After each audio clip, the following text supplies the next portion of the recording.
Stay savage, your boy Shino Metro was popping. Today we are back, and guess what? We back to talk about Boruto, but guess what? We got problems. We have some issues here. Like, oh my god, I just can't bear with it. So if you guys are excited about today's video, make sure you hit that like button. If you're new to the channel, subscribe for daily content. You know, I've been trying to put out these videos for y'all, and I'm doing it. I'm getting into the motions. I'm getting into the waves. I've been streaming this shit. Like, life's good. You know, I'm being positive. You know, heard some good news this afternoon, so hopefully things continue to go in my direction. But literally, you know, look, we got to talk about this with Boruto. This problem is serious. So if you guys are excited, let's get it. All of these people, they down to rot. Look in my eyes. No, no, no. No, no, no, no, no, no. No, no, no, no, no. Alright, so later on in this video we have a bit of concept art, so you might want to stay tuned for this about Boruto and shit. But literally, my problem with Boruto right now, look, alright, we get it. You guys got through your major filler arc, you know, you got to some important and some intense stuff with Ryogi. It was pretty lit to see the guy appear, you know, to see some like bootleg Haku, you know what I'm saying, to get a little bit about his backstory. We actually hear about his parents, because you know, people really killed people in that clan for fucking ice ninjas, because that KK Genkai was so rare and everybody wanted that person to be with them, and they wanted to use that person to do whatever. That's why Haku had, you know, when Zabuza was kind of his like father in a sense, because he got latched onto him. But at the same token, you know, Haku lost his family due to people wanting to poach and basically snatch his little ass up, because you know, he had this good ass ability. So that's something we see here in Returns. But like, scratch that bullshit. It was over with, you know. Now we into this shit about like, you know, documentaries. Like, bruh, come on, that bullshit. Like, come on, that was some real foo-foo. I don't even want to talk about that, because like, I didn't even cover most of that. I didn't want to talk about that shit. But at the same token, I mean, I got what it was trying to say. I got the message that it was trying to relate to me. But like, it was just one of those things where it's just like, oh my god, you really giving me insight on Denki, Iwabi, and Metal Lee, and you know, two of these characters we didn't even get to see in the movie. So I'm thinking to myself, like, why am I watching this? Like, guys, at some point you gotta just say enough is enough. Like, then we got today's episode, which I thought may have been a little bit interesting, but not really. I don't care about the cat bitch. I don't care about these useless ninjas that we never knew existed until the anime got drawn up. Now maybe if they glow in the next part of Boruto, you know, they get a little bit older, we get that teen phase, and they be looking icy hot, you know what I'm saying? Like, then maybe I might get with them in terms of their moves, you know what I'm saying. But for this point right now, I'm just not feeling it. Like, it's just a no-no. So with the new Boruto manga and anime basically about to go into a new transitioning period, because we about to see the manga go into the direction of him being fully trained out by Sasuke at some point, and we're gonna see him start developing his sword techniques, and we're gonna see him go a little bit further and basically start to excel within his path behind following Sasuke, you know. And then we're about to see the anime take a turn where we're about to see him being tested multiple times. You know, he's about to go through trials and tribulations with Momoshiki. He's about to get over the things with his dad. You know, he's about to basically face his biggest fears and his biggest problems as a ninja. And, you know, this is the biggest gap he has to get over right now as a ninja in the anime. So like, that's one thing that we're about to see him go through, and then we're about to see this whole transition period with both of those. So before we get into that, before things start to take off, I wanted to talk about the concept art for Teenage Boruto,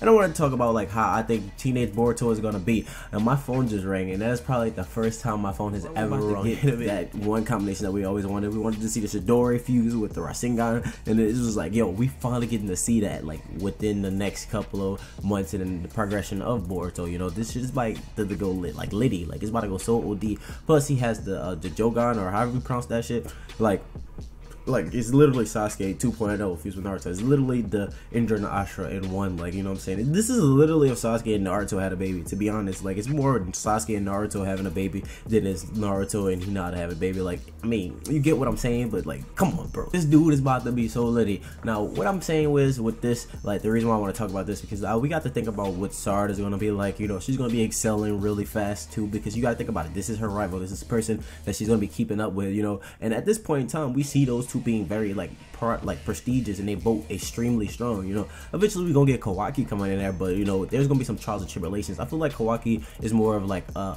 distance friend that Boruto found closure in when everybody turned their back on him when he finally failed on a mission or something like that, or something went wrong, and then that's when they plotted against his dad and to overthrow the village, because that's gonna be the final trial and tribulation. Because I feel like Naruto's gonna have that get to that point where he's finally gonna have to check Boruto and put him in his place as his father, not just the Hokage. Because you know, sometimes he say things as a Hokage, but like, you know, he also tried to say things as a father, but more so as a brother than a father. Because if you see the relationship that they have now, you know, it seems like Naruto's a big brother to Boruto more than a dad, you know. So that's probably why, you know, Boruto acts the way he acts. And you know, because Naruto is always playful. Naruto never really tries to get really mad. I mean, he does have his situations where he gets strict when he's talking about ninjahood and stuff like that, but eventually I feel like that guard's gonna drop, you know, after they get cool, and you know, they gonna get on a more playful understanding. He's like, well, look, Boruto, you gotta have to listen, and Boruto's gonna take him for granted. You know, he'll take that for leisure and start doing more than what he should be doing. Nonetheless, we're about to see some very fire transitioning periods. I'm just super excited to see how everything's about to pan out with Boruto, see how Mitsuki's about to develop in that shit. It's just all about to be really lit. Like right now, like I'm just be honest, like I can't deal with it. Like some of the stuff I've been seeing is just like, okay, yeah, it's there. It's like, oh, another Boruto episode. I gotta watch this shit. Like I don't want to watch it, Doug. Like sometimes you just like, oh, like bro, you just can't take it. Like I mean, don't get me wrong, this episode wasn't that bad. Like it was still pretty lit. It's still pretty chill. I mean, it had its moments. It's just like one of those episodes that's just like nothing really stood out to me. It was nothing out of the ordinary that you don't see from Naruto filler. Like so, since this Boruto filler is there, more so character development for other characters. I mean, like I don't really want to cover it. Like, honestly, I just want to talk about concept art and talk about how, you know, I feel Boruto and stuff is gonna like impact like the village in terms of like going on a devastating run, because everybody's gonna be looking at Naruto and just talking about how Naruto was such a prestigious person growing up, you know, after he became like Shippuden hero, you know, because at the beginning he was a problem child, but then after he became Shippuden hero, everybody knew him as like this goofy dingy kid, you know what I'm saying, that wanted to be Hokage, and he was actually super freaking strong and everybody respected him.